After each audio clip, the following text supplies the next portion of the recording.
आउ एक नूतन वीडियो रे आपण मानकु स्वागत। आज आम आलोचना करवा एलटीआर पोस्ट जोटा कि आगु बाहरी थिला आपण माने जानी थिबे कौन सी कारण बंद हो जाइथिला वर्तमान से पुणी पोस्ट आउट होईची आम अप्लाई करवा एवं सेटा Odisha staff selection commission conduct करुची। वर्तमान Odisha staff selection commission site को जाइकी आम ताको अप्लाई करवा।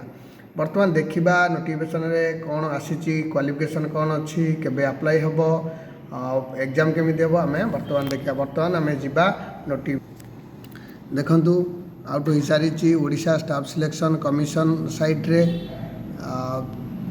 पोस्ट अच्छी देखंतु विभिन्न प्रकार पोस्ट अच्छी। Name of the post TGT arts Odia TGT science PCM TGT science CBZ Hindi teacher classical Telugu Urdu physical education teacher किंतु लेवल सैलरी लेवल कौन सब अच्छी देखो कैटेगरी अनुसार reservation unreserved SEBC SC ST post अच्छी कैटेगरी अनुसार भल भाव आम नोटिफिकेशन को देखा एवं कैटेगरी अनुसार केते को पोस्ट अच्छी आम देखिकी अप्लाई करवा।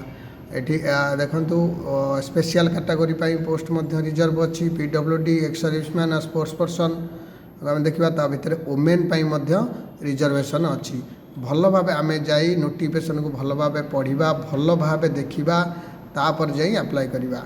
देखंतु वर्तमान आम आसवा क्वालिफिकेशन रे देखंतु bachelor degree in arts with Odia as a subject in honours pass elective with minimum 200 marks excluding compulsory Odia subject from any recognized university with at least 50% marks in aggregate।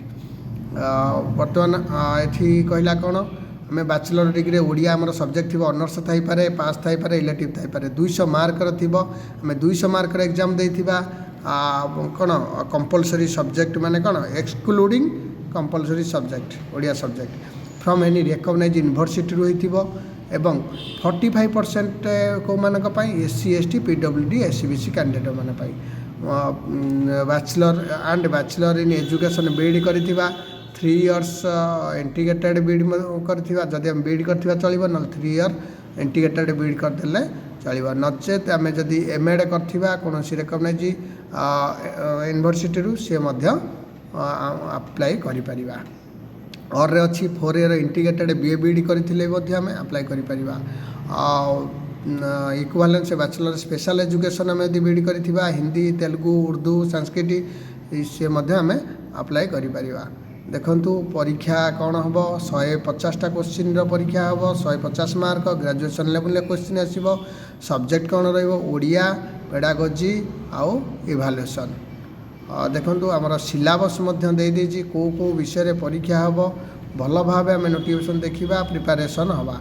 बर्तमान application start हो जाइए आम application मोपर देखिए thumbnail रे application date देदेजी से date आप apply करेंगे। ये चैनल टी सब्सक्राइब करूँ लाइक करूँ शेयर करूँ जहाँ नोटिफिकेशन आसो मुझे शेयर करदेवी जदि आप सब्सक्राइब करेंगे आप जल्दी पाइबे प्रथमे आप नोटिफिकेशन पाइबे। Thank you.